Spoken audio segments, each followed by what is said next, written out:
From deep in the Burbank Media District, it's time for another edition of My Burbank Talks. This podcast is presented by the staff of myBurbank. Now, let's see what's on today's agenda as we join our program. Hi, Ashley Erikson here with another episode of Women of Burbank, and I have the amazing Monica Mancillas here. She's a children's author whose books center on themes of identity, culture, mental health. She's also a mother and has her own business teaching piano to kids. So welcome, Monica. Thank you for coming today. Thank you so much for having me. I'm so excited to talk to you about your books. You have some books that just came out. We're going to talk about all of them in just a little bit, but first tell me about how you started getting into becoming a children's author. What's your background like in this? So prior to becoming a children's book author, I actually worked in the recording industry for about 10 years. I moved to LA to be a singer-songwriter, and my rock star dream sadly did not come true. So I got married and had a daughter, and as most of us do when we have our first child, we spend a lot of time at the library. Mm-hmm. We also have very little time, and I had always had, I had dreams of being a rock star, and then coming and going back to school and getting my PhD, and then at some point I was going to write the great American novel. So I had always written, but obviously those first few years after you have a kid, you just don't have the time. Yeah. So I started reading a lot of children's books to her from, I think, the moment she came out of the womb, and we spent a lot of time at the Burbank Library. And I needed a creative outlet. So, naturally, I started coming up with my own picture book ideas. And just with the very little time that I had, maybe after a 12-hour day, I'd put her down to bed in her crib and spend an hour at night or whatever energy I had left working on picture book ideas. And then it wasn't until she went to preschool, which would have been, she was born in 2013, so it would have been around 2017, I think, that I decided I was going to really dedicate myself to this. I had started teaching piano to kids, and I was doing that part-time. But I thought, I had this one dream of becoming a singer-songwriter. That didn't pan out. My other big fairy tale dream was to be a writer. So let's now I kind of have a second chance at building another career. Let's do that. So I joined SCBWI, which is the Society of Children's Book Writers and Illustrators. Is a mouthful. I can never get it out. I like the CBWI, is that what you said? SCBWI. And some people call it Squibby. Oh, okay. That's easier to remember. Yeah, Squibby. So I just kept reading about it on the internet. If you want to be a children's book author or illustrator, you've got to join SCBWI. So I joined in 2017. Formed my first critique group, which is a small group of authors or illustrators, if you're an illustrator, who you get together with. We would get together once a month. Sometimes people get together more than that. And you share your manuscripts. You give each other feedback. You share resources. So we would meet at a Starbucks once a month, and we were all kind of in the same boat, just learning. CBWI also has amazing conferences. So I went to my first writers' conferences. The first one was put on by the local chapter. They have chapters all over the world and a ton in the United States. And then they have this annual summer conference in Los Angeles where everybody from all over the world comes, and it's an amazing opportunity to get in front of agents and editors, to hear other authors talk about their journey. So I started doing pitch sessions with agents. And at that time, did you have like a whole bunch of ideas set ready to bring to them? Yeah. So I had written a bunch of, I can look back now and say, pretty mediocre books. I was definitely learning. And I was super green. The first time I went to one of these conferences, I knew nothing about the publishing industry. In fact, I had written what was the first version of Mariana and Her Familia, my debut picture book, and I didn't think to pitch that one. I signed up for the pro session, even though I was not a pro, because I wanted to be able to pitch to an agent. And I pitched her some other animal story, and she was like, "Why? What's unique about this? There are a million animal stories out there." and I thought I was done for. And I said, okay, I just kind of got the courage up to, I had 9 minutes with her, and I said, can I pitch you one more? And I pitched her what would go on to be this book. She loved the idea. I was so new that at the time, I actually thought that being Latina was going to work against me. Mm. And I didn't know that there was this whole own voices movement, that publishing was trying to diversify and actively looking for stories like mine. And so I wound up getting a lot of interest from agents and editors based on that idea. So after that conference, I applied for a mentorship through the local chapter of SCBWI with Andrea J. Loney, who is a wonderful children's book author. That was a 6-month mentorship. And so she just laid it all out on the table, told me what I needed to do to start getting some momentum. The first thing she told me was get on Twitter, because I couldn't find you anywhere. And Twitter has an amazing writing community, or at least it did. It still does. Yeah. But it's going through a wonky stage, as we all know. And Twitter had at that time tons of pitch events.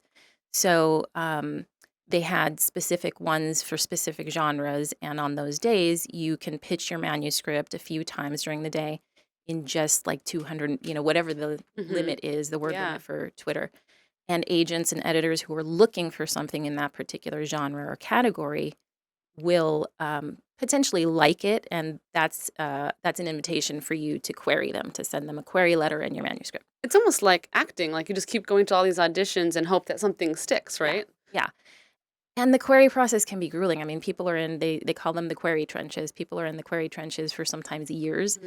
You really, one of the first things my mentor told me was that writers eat rejection for breakfast. And it's true no matter what stage of your career you're in. Even after you're a published author, you just have to have a thick skin. What they're looking for too, yeah.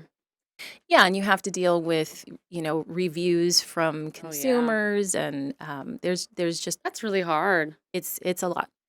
But anyway, so I had just started querying 2 weeks before, and I decided to participate in a pitch event called DV Pit, which was for diverse voices, so marginalized creators who are writing stories about marginalized characters. So I pitched Mariana and Her Familia. My now agent liked it. She was one of 2 likes. I submitted it to her, and within a week, we were on a call, and I had an offer of representation, which was amazing. Wow. So That's I got incredible. very lucky. Yeah, and ironically, you and I met at the Burbank Library. You were just talking about that. Yeah. We met one of those summer library things where the kids, I think it was when the Wildlife Learning Center was there bringing Yes. animals, and you and Yep. I met because our kids were hanging out, and we stayed in touch ever since. And now you've got all these books coming out, which is amazing. Are they in the Burbank Library yet? Is this one? Mariana and Her Familia is. I made sure it was. Good. I donated 3 copies. I was like, my local library has to have this. Yeah. I don't know if they have the Worry Balloon yet, because it just came out last week. But I will definitely check. Yeah. So it's a great place for people that are listening to come and find these books. Yeah. And so definitely. this one was your first book. Yeah. So give us a little rundown of what it's about. So Mariana and Her Familia is basically based on my own childhood experience. So I was born in Ensenada, Mexico, which is just on the 2 hours south of the border. And I moved to San Diego with my family when I was about 2 years old. So my whole family on my father's side of the family lived in and continues to live in Ensenada. And I would go back and I would visit them from time to time. But there was always this kind of feeling of unease being sort of in these 2 different cultures. And so this story is based on that experience of going back to your family in a different country or in a different cultural setting and feeling a little bit alienated because maybe you don't speak the language as well as they do, or you don't necessarily have the same cultural traditions. And then over time, of course, Mariana quickly acclimates to her family, and she finds a wall of pictures where she sees pictures of herself in amongst all the pictures of the rest of the family and has this moment of realization that she's always been there and Mm, always been loved and part of the family. that's really beautiful. Yeah, And did you do a book signing with this at Barnes and Nobles here in Burbank? I You did. did. How Yeah. did that go? How was that experience like? It was incredible, actually. You never know what to expect at these events. I mean, I've seen these really sad Twitter posts by Mm. incredibly successful authors who are sitting in an empty room. You just never know if you're going to get an audience. But my Burbank community really came out. We had, I think, over 50 people showed up. We sold out of books. It was an amazing Oh, that's experience. incredible. Yeah. And you're doing some library readings I saw you posted. I'm actually doing a Barnes and Noble event Oh, again great. on August 5th at 11 a.m. Oh. to launch The Worry Balloon, which just came out last week, and then Mhm. How to Speak in Spanglish comes out on August 22nd. Okay. So I'll be reading those, and Betty C. Tang, who is the illustrator for The Worry Balloon, will be doing a drawing demo, and she Oh, is wow. an amazing illustrator. She's got some Yeah. graphic novels out that are just Parachute Kids is her latest. She worked on the Jackie Haha series, but just amazing, amazing illustrator. It was a beautiful book. I'm so glad I got to look into it before this podcast. The colors are so vibrant. It's such a beautiful story. The Worry Balloon is about a little girl on her first day of school, and it's about tackling all those anxieties, right? The what ifs that are going through your head, and then pulling out those tools on how to manage that. So, tell me a little bit about the Worry Balloon and where that idea came from for you. Yeah. So there's an author's note in the back of the book where I talk a little bit about my own personal experiences with anxiety. It's definitely something that runs through my family. When I was a kid growing up, my mom struggled with anxiety and depression on a number of different occasions. And, as a kid and back in the time that I was growing up, I didn't have the vocabulary. It was also really highly stigmatized back then, so it Hmm. was something that we weren't supposed to talk about with others. Um, and so I kind of had to navigate that on my own. My mom was a single mother for many years, and I kind of took on the role of caregiver, emotional caregiver in some respects. And so when my daughter was born, um, I it was so important to me from the get-go to not only have the language for her to discuss her feelings and understand that when anxiety and worry comes up, it's a natural emotion. It's Hmm. something that happens to all of us. It doesn't have to be, yes, it can feel overwhelming, but it can be manageable. Hmm. Um, so, I introduced her to yoga at a very young age, talked to her about meditation, and we would do little meditations that were age appropriate. Um, but I was really taken aback when at the age of 6, she herself started experiencing some fairly intense feelings of anxiety that centered around some physical health problems that she was having. Hmm. Um, I hadn't experienced anxiety that way as a child. I definitely did as an adult, but I really wasn't prepared for my young child Yeah. to be experiencing those It's things. harder to rationalize with a child and try to explain those fears in a way that they're gonna understand. Yeah, absolutely. And I had actually been very careful about the way I had discussed things with her before. Mhm. I didn't even want her to know what anxiety was. I didn't use that word Mhm. intentionally. But once she started experiencing them, I did. I wanted to normalize those feelings. And we created a calming corner in our home. And I just started introducing as many tools as I could to her. And eventually things got better. Then the pandemic Mhm. came around. And she, she was as an only child, she was super isolated.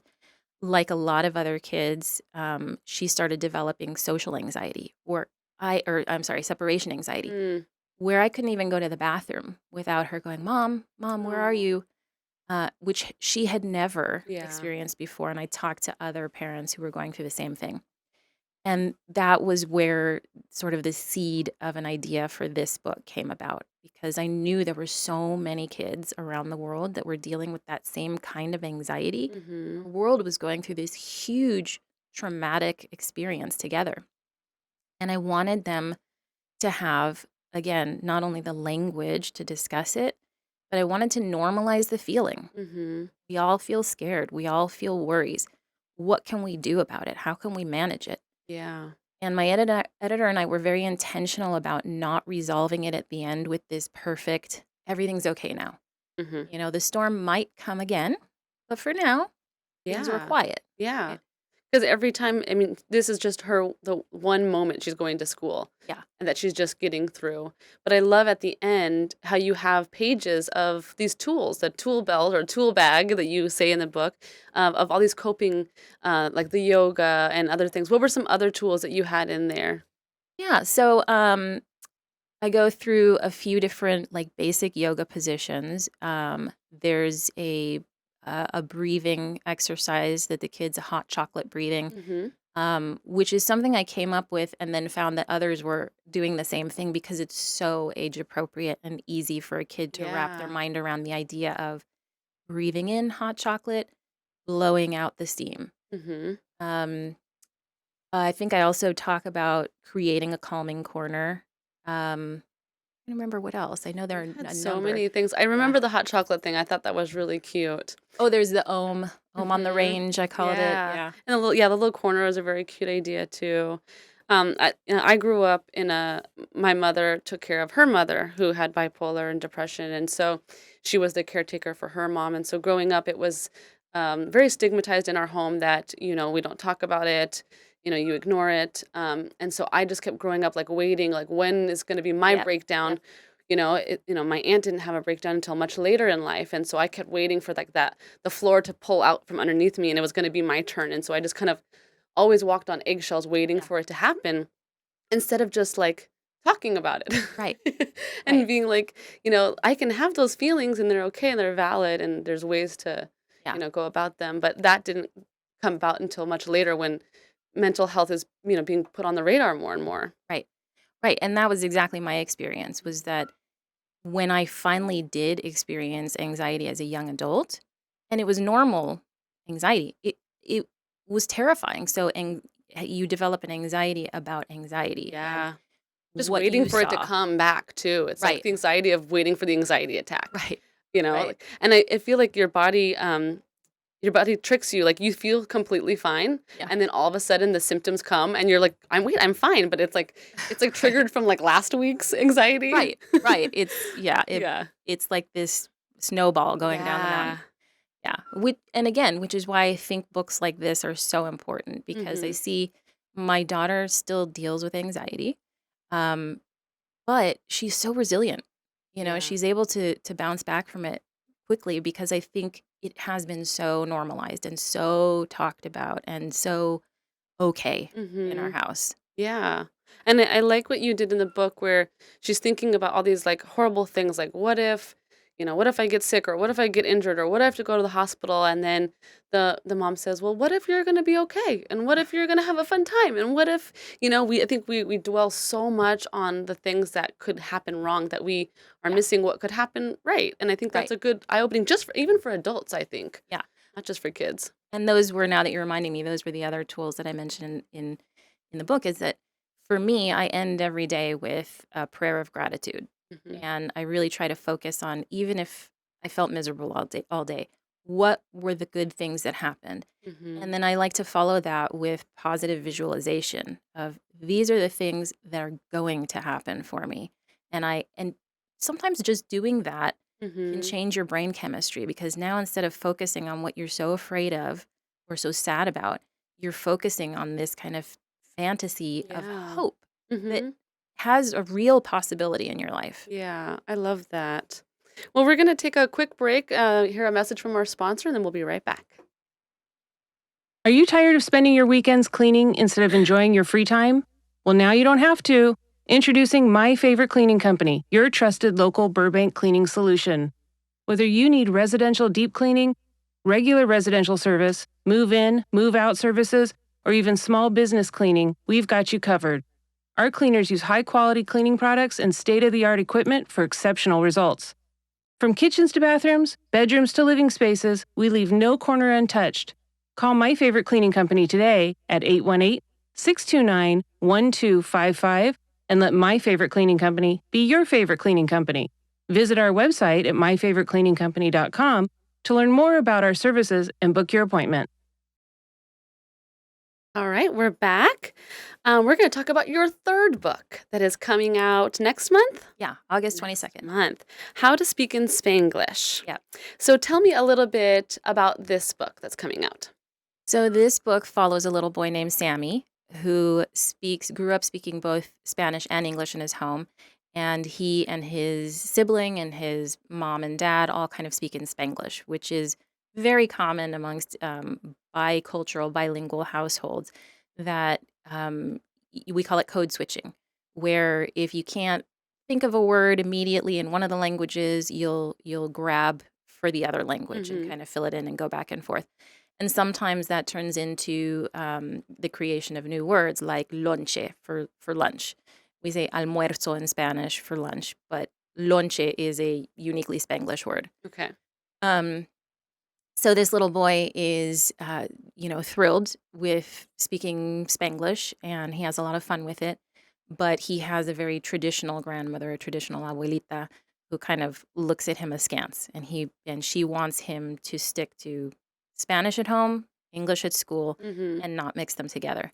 And then when he gets a paperback from his teacher that has kind of a little red mark on it saying he used the word hangear instead of hang, and she says this isn't proper English, and so he decides, okay, I'm gonna try to do things their way for a minute, but it's so entrenched as a part of his personality that it kind of takes the wind out of his sails. And so he winds up at the park one day talking to a neighbor who's curious about Spanglish and says, hey, can you teach me a little bit more? And he starts teaching her and then other community members here, and they come over, and he starts slowly kind of teaching the entire community how to speak Spanglish. And his abuela slowly comes around at the end, and it's just so cute. Kind of a sweet embracing of our identities and culture. I love that. Did you grow up speaking Spanglish? Did your daughter? My daughter sadly doesn't. She has an Italian grandmother on my dad's side, and so, on her dad's side. And she started learning Italian when she was little, and so I thought, okay, I'll let her teach her Italian first, and then I'll teach her Spanish, and I kind of missed my window. Oh, We're trying now. Never too late. But yeah, I grew up speaking Spanish and English, and my Spanglish was accidental. I didn't do intentional code switching, but I would mix up words. For example, in Spanish, for the word for socks, at least in where I'm from in Mexico, is calcetines, and so I would accidentally call them saquetines. So there's a moment in Mariana and Her Familia where she accidentally calls her abuelita agualita. Agua means water. And so I had a lot of those embarrassing moments. And I think How to Speak in Spanglish was my way of kind of owning that. Yeah. Instead of being ashamed of it as I was through my whole childhood and even in my adult life, I've said some embarrassing things accidentally that didn't translate right. Yeah, I think people that can speak multiple languages are pretty amazing. I don't know how you can switch back and forth in your head. I can even barely get English words out, and that's my only language. So I can't even imagine trying to go back and forth in your head. And at the end of the book, you have a glossary of Spanish words and English meaning and Spanglish words, which I think is really cool. So people can kind of figure out what everything means. And the illustrations are absolutely beautiful in that book. It was really well done. Yeah, I've been blessed with amazing illustrators for all three of these picture books. They all have their own unique style, and they really just are so well paired with the books. How does that get put together? You don't pick your own illustrator, the publisher does? Yeah, typically they're in the contract. If you have a good agent, they'll work language into it that says that you are part of that process. So I can definitely put forth names, but typically, there's just a whole team in traditional publishing that does that. There's a design department, and they're so good at that. So the designer, whoever's in charge of the art will typically come to me with a few different names and say, here are the ones that we're thinking of. What do you think? And, usually I like them, but I might be able to say I like this one the most. And then we'll reach out to that illustrator's agent and work out the details. And do you get to have a say on what images are going to be presented? Because your story really, covers the images, and sometimes the images are telling what the story is saying. So Yes. you probably have to write that into your pitch, right? Yeah. And this is an interesting topic because when you first get into writing for children, a lot of people advise you don't put art notes. The agents Mm, and editors don't want to see art notes. And that can't be further from the truth. yeah. You It depends on how integral it is to the story. So I don't want to tell the illustrator everything point by point that they should Right. do. I want to give them some liberty. It's their book too. Mhm. But if it's something, for example, a little girl walks into a room and there's a dog hidden behind the couch, and that's an important part of the story, but it's not part of the story that I'm telling, Mhm. then I will put an art note in there Yeah. that says illustration, dog hiding behind couch. And that way the illustrator knows that that's what they have to do. Yeah. And some editors, my Penguin Workshop editor, which How to Speak in Spanglish is coming out with them, she wanted very specific notes from me. She wanted character descriptions. She wanted to know specifically what was happening on each page Mhm. to give to the illustrator. So it depends on Yeah. the team. Okay, and you have 3 different publishers I you're have coming out with? 5 different. 5. That's incredible. Yeah, it's been an How do amazing you journey. managing all that, and and you've got more books coming out. I do. Tell me Yeah. about the ones that are about to come out. So I have, I'm working on an unannounced project with Scholastic. Hopefully, I won't get in trouble for saying that. I won't give any other details, but Okay. it'll be coming out at the end of next year. It's a middle grade novel, and my middle grade debut called Sing It Like Celia comes out next year, next April 2nd through Penguin Workshop. Mhm. And I am enormously proud and excited for that book. It's really a book of my heart. I have another middle grade book entitled Leyendas, Legends, coming out through Chronicle in 2025, and that's a compendium of 60 biographies of Latine icons. Wow. So Was nonfiction. that been like a whole different experience writing that than writing a children's book? Yeah, it's completely different. It's still for the children's market. It's middle grade, but Mhm. nonfiction is a completely different beast. I mean, Yeah. it took a very long time to research. And then, of course, you go through all the revision stages with your editor. But on top of that, um, it goes through sensitivity reads. It's currently going through sensitivity reads. It had to go through kind of a lengthy fact checking Mhm. um, uh, period as well. So yeah. Yeah. What's the time period like from when you pitch a story Mhm. and get it, approved or taken by an agent to when it actually comes out onto the bookshelves? Okay, so that's a fantastic question. It can vary a lot. It depends. In children's literature is notoriously slow. Hmm. So it takes longer than adult fiction. Picture books typically take 2 years from the day that they're sold to the publisher. And that doesn't include the amount of time that it takes to first write it, then get it past your agent, because your agent will usually want revisions. Mhm. And then you'll send it out on submission, and submission can take months. Wow. My first book sold really quickly. It sold at auction, which was amazing. But every book has been a different experience. The Chronicle book that I was just telling you about, it will be 5 years. Wow. Yeah, it's been a long, long process. But I That's guess if atypical. you're constantly putting out stuff, then it'll just constantly Yeah. it'll catch up to where you're always releasing something at some point. Yes, Yeah, yes. that's I'm sure That's the the goal, goal. right? Yeah. Yeah. Yeah. And then in one of your books, I think it was How to Speak in Spanglish, in the dedication, you said that your love of words came from your mom and dad, which I Mhm. love. Tell me about that and what in your childhood made you fall in love with writing. I think I've always been a wordsmith. I mean, my mom used to tell me I said my first word when I was 4 months old, and I didn't believe her. But then my daughter said her first word at 4 months, and I was like, okay, maybe. Wow. But I just always loved writing. I mean, that was my favorite thing to do in school were the writing projects. I have every piece of writing I've ever written from first grade on. Mhm. Um, and even I think, music, I was a songwriter. I loved creating stories and using words to emote. And both of my parents were writers. My dad he was always writing poetry when I was a kid, and he wrote a couple of novels when I was a kid. My mom took a children's book workshop. So it was, and they were both very, very supportive as Yeah. well of my writing. I was always so eager to read whatever I had written to them, and they would, Mm-hmm. lavish me with praise and support. And That's incredible. It's so important, especially when I was growing up. I was in poetry club when I was in middle school, and I always loved writing, and I always wanted to be an author. And of course, life takes yep, you on some crazy journeys. But I graduated, with my English degree, and awesome. so as somebody who wants to take that step into that world, I know you talked about joining these groups and things like Mhm. that, but where do you even begin, like pulling from your personal experience? Like, where would somebody even begin to start writing?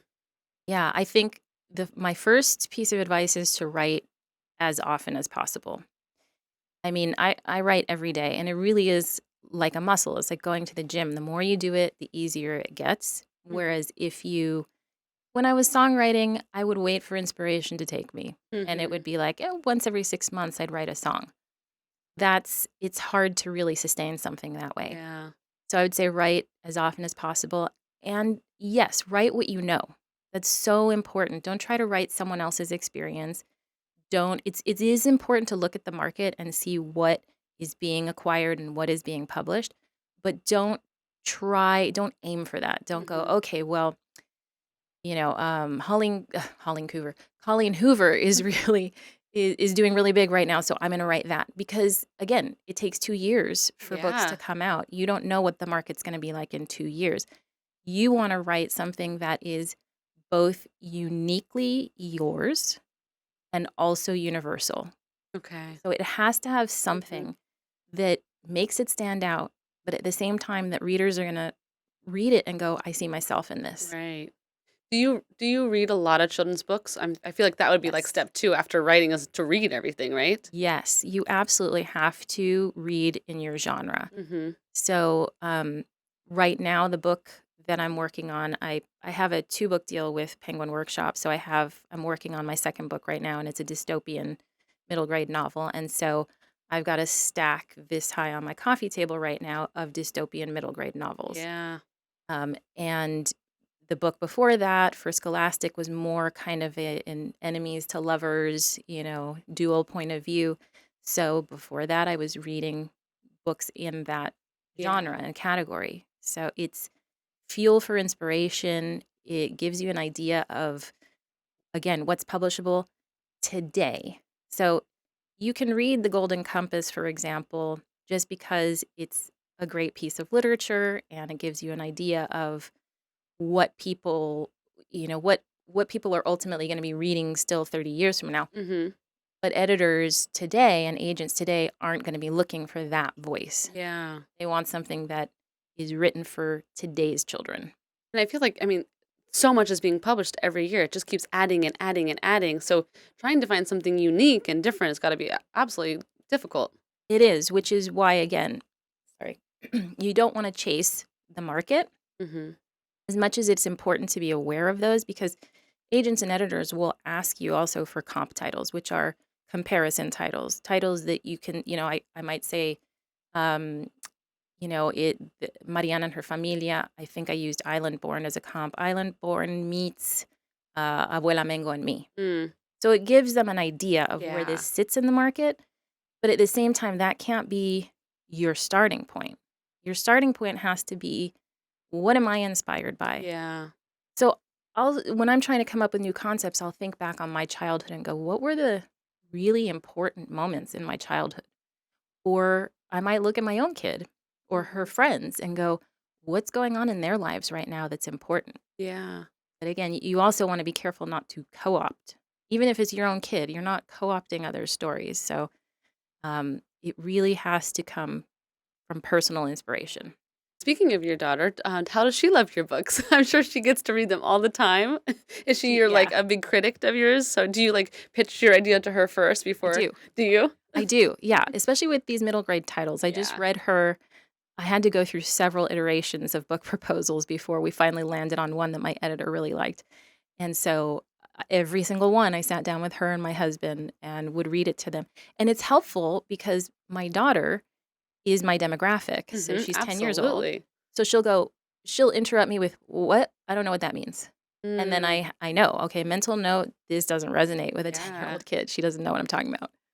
So as she gets older, you're going to change your demographic, like writing higher grade books, possibly? I think it's highly possible. Mm-hmm. Yeah, for sure. I definitely had a lot more picture book ideas coming at me when she was that age. And I Yeah. knew I was watching preschoolers and kindergartners going through things and Yeah. going, okay. And now I am really fueled by middle grades. So yeah, it's possible in a couple years I'll be Yeah. writing young adult. That's I so know. exciting. Well, we'll put your website in the bio of the podcast, and everyone can come check these books out at the library, right? All the libraries here in Burbank are there? Yes. And you can get them on Mariana's. Amazon, I'm sure, and You can get them on Amazon, Target, bookshop.org, all the major retailers. And I have to mention that How to Speak in Spanglish is a Target book club pick of the month. It's September. congratulations. Yeah, so you can go to Target and get it inside the physical store. And That is so can't wait. exciting. And you said, remind me the date for your book signing? August 5th at 11 a.m. here in Burbank. I have another one at Once Upon a Time Bookstore in Montrose on August 12th at 11 a.m. Wonderful. Well, thank you so much for joining. It was such a great time talking to you. And thank you, everyone, for listening to another episode of Women of Burbank. Thanks, Ashley. Thank you. My Burbank Talks would like to thank all of My Burbank's advertisers for their continued support. Burbank Water and Power, Cusimano Real Estate Group, Providence St. Joseph Medical Center, Burbank Chamber of Commerce, UME Credit Union, Tequila's Cantina and Grill, UCLA Health, Gain Credit Union, Community Chevrolet, Media City Credit Union, Eric Garcia of Farmers Insurance, Providence High School, UPS Store on 3rd Street, and Hill Street Cafe.